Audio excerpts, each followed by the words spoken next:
भक्तों राम राम, राधे श्याम। भक्ति भाव विद रेणु रस्तोगी चैनल में मैं आपका स्वागत करती हूँ।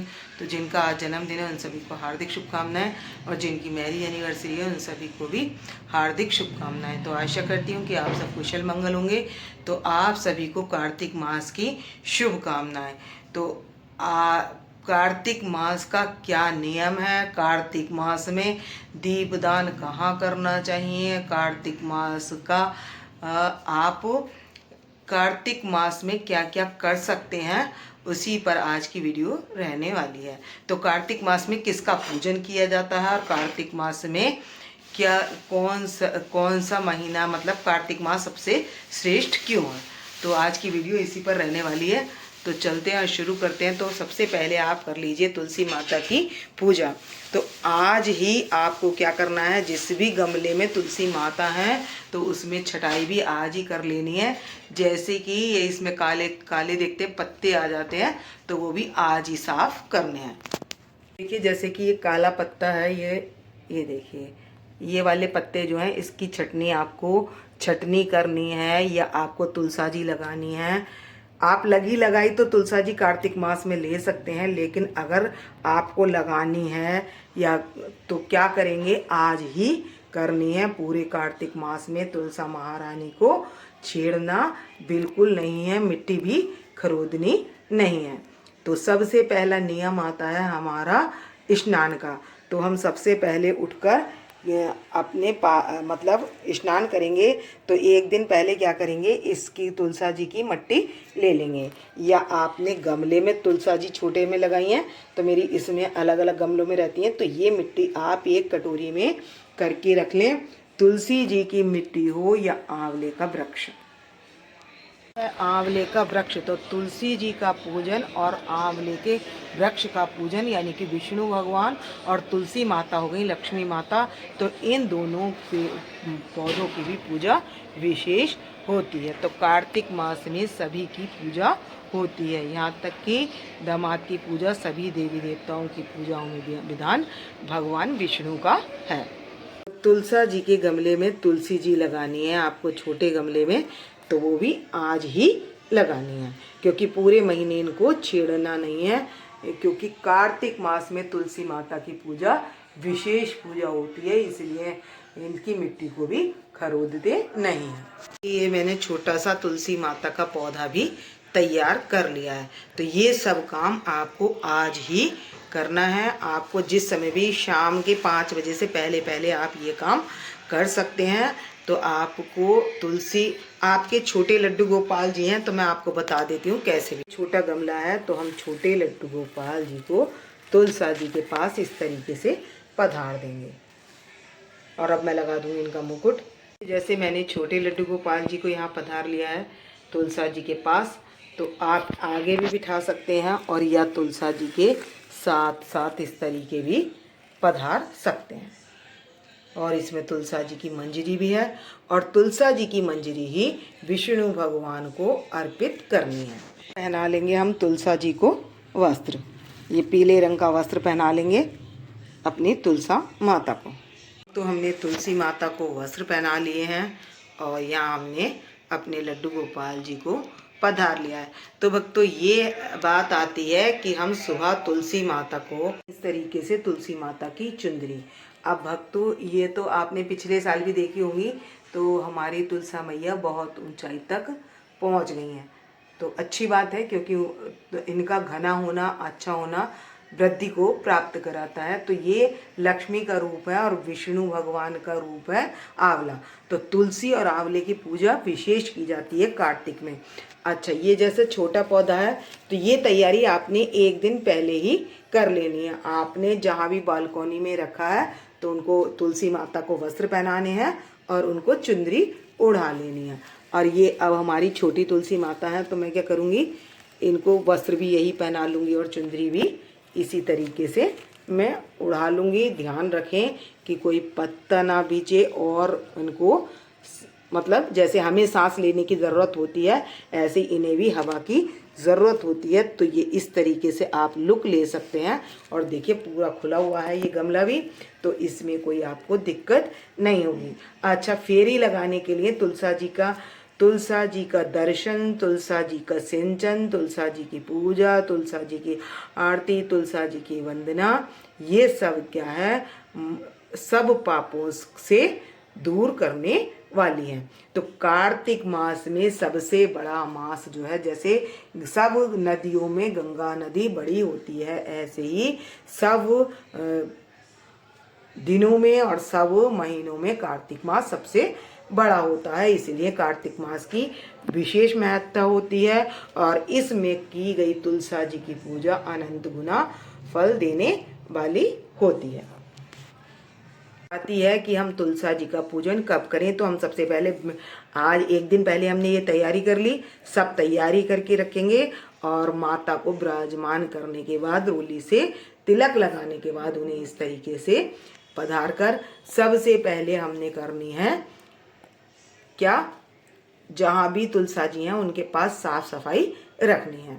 अच्छा, कितने बजे से कितने बजे तक, तो हमें ब्रह्म मुहूर्त में उठना है और ब्रह्म मुहूर्त में उठकर अपनी तुलसी माता की पूजा करनी है। तो आप यदि 4 बजे उठते हैं तो 5 बजे तक आपका स्नान हो जाना चाहिए, मंदिर में आ जाना चाहिए और मंदिर में आने के बाद आपका दीप प्रज्वलित हो जाना चाहिए। और प्रज्वलित होने के बाद आप क्या करेंगे, कार्तिक मास की कथा। तो सबसे पहले हमने 5 बजे तक आ जाना है। 5 बजे के बाद अपने भगवान जी को तैयार कर लेना है। 5:15 बजे तक आपका दीपक जल जाना चाहिए और हो सके तो आप 5 बजे तक भी दीपक जला सकते हैं, इससे पहले जला सकते हैं। दीपक जलाने के बाद सबसे पहले जाएं और सबसे पहले सूर्य देव को जल चढ़ाएं। तो जब तक तो सूर्य देव का जल भी 5 बजे से लेकर आप 5:30 तक, यानी कि निकलने से पहले उनके आपको जल भी चढ़ाना है और आप 5:30 बजे से लेकर अब कथा स्टार्ट कर सकते हैं। तो वक्त तो ये है कार्तिक महात्म की कथा, तो उसको स्टार्ट कर सकते हैं। तो और ये कथा आपकी 6 बजे तक हो जाएगी। तो आपकी आरती पूजा की तैयारी, मतलब सूर्य देव का जल, ये सब जो है आपको 5:30 बजे यानी कि 5:15 तक जरूर चढ़ा लेना है और 5:30 बजे से पहले पहले हो सके तो कथा स्टार्ट कर दें।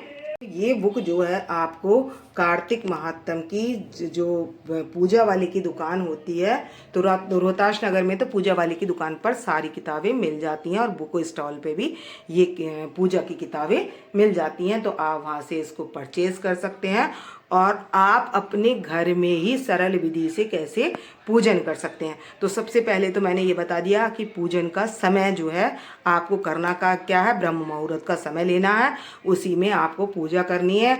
और ये नहीं है कि आप यदि 4:30 बजे तक, 4 बजे से पहले उठे और स्नान करके 4:30 बजे मंदिर में आ गए और आपने अपने लड्डू गोपाल जी को तैयार किया, तब भी आपको 4:45 जरूर बज जाएंगे। तो आप 4:30 बजे के बाद तो किसी भी समय आरती पूजा सुबह कर सकते हैं। आरती पूजा का विधान अब सबसे पहले कर लेते हैं स्नान की। तो स्नान में क्या करना है, मैंने आपको बताई थी, तुलसी के गमले की मिट्टी हो वो भी आज ही रख लेनी है। आप किसी भी बर्तन में निकाल कर रख लें तुलसी की मिट्टी और आंवला। अगर आपके घर में आंवले का वृक्ष है तो आप आंवले के पत्ते भी डाल सकते हैं, और अगर नहीं है तो आप पिसा हुआ आंवला होता है वो पानी में मिला लें। तो आपको स्नान कैसे करना है, तो सबसे पहले आप बाल्टी में डाल लेंगे गंगा जल, उसमें डालेंगे 3-4 तिल के दाने और उसमें डाल लेंगे आंवला का पत्र है, आंवले का पत्र, आंवले का चूर्ण, जो कुछ भी है वो आप डाल लेंगे। तो इस महीने में आपको इस तरीके से स्नान करना है। और जैसे गंगा नदी, सब नदियों में गंगा नदी सबसे उत्तम है और सबसे श्रेष्ठ है, ऐसे ही है कार्तिक मास का महीना और अति फलदायक है। तुलसा जी का दर्शन, तुलसा जी का पूजा, तुलसा जी की सिंचन। अगर आपके पास शालिग्राम जी हैं तो क्या करें, जैसे यहाँ पर ये जगह है दीपक की, तो मैं यहाँ पर आप शालिग्राम जी को पधार लें और उसके बाद उनको लेकर आरती करें। तो मेरे पास शालिग्राम जी नहीं है, यदि आपके पास शालिग्राम जी हैं तो आप उनका पूजन साथ में करें। तुलसा जी के साथ ही पूजन करने से फल मिलता है। शालिग्राम जी पर तुलसा जी का पत्र अवश्य चढ़ाएं। मंजरी आ रही हैं, देखिए जो मंजरी आ रही हैं ये मंजरी ही चढ़ानी है शालिग्राम जी के पास भी और अपने लड्डू गोपाल जी के पास भी। तो मैंने यहाँ पर इनके पास ये मंजरी रख दूंगी, तुलसी पत्र रख दूंगी और मैं तुलसी का गुच्छा भी इनके पास रख देती हूँ। और ये अपने हमने यहाँ पर तुलसी पत्र भगवान के पास विराजमान कर दिया और ये हमारे छोटे लाला हैं तो इनके पास भी मैंने तुलसी का पत्र विराजमान कर दिया। तो हमें सभी के पास तुलसी पत्र रखना है। अब इसके बाद क्या करना है कि आपको दीपदान कहाँ कहाँ करना है। तो भक्तों, आप दीपदान आकाश में भी कर सकते हैं, तालाब सरोवर पर भी कर सकते हैं, गौशाला में भी कर सकते हैं और अपने मंदिर में और घर के मंदिर में मतलब अपना मंदिर, जैसे आपने बालकोनी में तुलसा जी को पधारा हुआ है तो एक दीपक तो तुलसा जी के पास जल जाएगा और आपने जैसे मंदिर में यहाँ पधारा हुआ है अपने घर में तो एक दीपक आपने यहाँ जलाना है, एक दीपक गौशाला में जलाना है। तो आप रोज नहीं जला सकते तो कार्तिक मास के 5 दिन लास्ट में एकादशी से लेकर पूर्णमासी तक तो जरूर दीपदान करें। दीपदान की विशेष महत्ता है। तो जब आप कार्तिक माह में पढ़ेंगे तो आपको पता चल जाएगा दीपदान की क्या महत्ता है। वैसे दीपदान, तुलसा दान, तुलसी की सिंचन, ये सारी पूजा आपको अनंत गुना फल देने वाली है। तो आपको इस तरीके से ये दीपदान करने हैं। बाकी मैं ये शॉर्ट रूप में बता दिया है। अब बात कर लेते हैं कि कार्तिक मास का स्नान कब से है। तो भक्तों, आज है शरद पूर्णिमा। शरद पूर्णिमा अश्विनी मास की पूर्णिमा को शरद पूर्णिमा कहा जाता है और उसके बाद से क्या होता है, अगले दिन से ही कार्तिक मास शुरू हो जाता है, जिसमें होती है तुलसा जी की और आंवले की और विष्णु भगवान जी के सहित पूजा की जाती है। आपकी पूजा जब तक चले आपको दीप तब तक जलाना है। और अगर आप दीपक जलाते हैं तो सुबह शाम आपको दीपदान, तुलसा जी की पूजा आरती आपको जरूर करनी है। तुलसा चालीसा, तुलसा जी की महिमा, तुलसा जी का गुणगान, तुलसा जी के भजन, ये सब कुछ आपको कार्तिक मास में विशेष फल दिलवाने वाले हैं। नियम क्या है, आपको उड़द, चना और ये जो साबत होने के बाद जिनको तोड़ दिया जाता है, जैसे तने को तोड़ के चने की दाल बन जाती है, उड़द को तोड़ते हैं तो उड़द की दाल, तो इन चीज़ों का आपको सेवन नहीं करना है। और जो लोग एक व्रत करते हैं, एक टाइम भोजन करते हैं, तो उनको भूमि पर भी शयन करना है। तो ये उसका नियम है कार्तिक माहत्म का। अपने घर के अलावा किसी के घर का भोजन नहीं खाना है। और एक नियम सबसे बड़ा है कि भाई आप सबको किसी की निंदा, चुगली और पापाचरण से दूर रहना है। कार्तिक मास का फल क्या होता है, आपको कोई भी पूजा का फल क्यों नहीं मिलता तो मैं बता देती हूँ। आचरण शुद्ध ना होने की वजह से हमें किसी पूजा का फल नहीं मिलता। अगर हम शुद्ध भाव से, सात्विक भाव से पूजा करते हैं तभी हमें पूजा का फल प्राप्त होता है, अन्यथा हमें पूजा का फल प्राप्त नहीं होता। इसीलिए हम पूजा करते हैं और हमें पूजा का कोई फल प्राप्त नहीं होता। अपने घर में हमें सात्विक ही भोजन बनाना है, बिना प्याज लहसुन का भोजन बनाना है, वही अपने भगवान को भोग लगाना है। तुलसा जी को भी भोग लगता है, खीर पूरी का, रोटी का भी आप लगा सकते हैं डेली में, लेकिन खीर पूरी का भोग विशेष लगता है। और नहीं हो तो खांड का भोग लगा दें। और अब ना हो सके तो तुलसी पत्र के साथ क्या करें, मिश्री का भोग लगा दें। तो इस तरीके से भी आप भोग लगा सकते हैं अपनी भगवान को और तुलसा माता को। तो जैसे ये छोटी छोटी कटोरियां हैं आपके पास, तो इस तरीके से रख लें और भोग लगा लें, या आप बीच में रख दें तो सभी भगवान स्वीकार कर लेंगे। और भक्तों, आपको ये जैसे चुंदरी है, तो आप हमारी तुलसी मैया इतनी ऊंचाई पर, तो ऐसे तो चुंदरी ओढ़ नहीं पाएंगी। तो इनको क्या करना है, इनके पास एक चुंदरी ऐसे रख देनी है, क्योंकि हवा खुली चाहिए तो इनके पास चुंदरी चाहिए। तो आपको पूजा के समय ढकना है तो 2-4 मिनट के लिए अपनी तुलसा मैया को ढक सकते हैं, लेकिन उसके बाद इस तरीके से रख देनी है।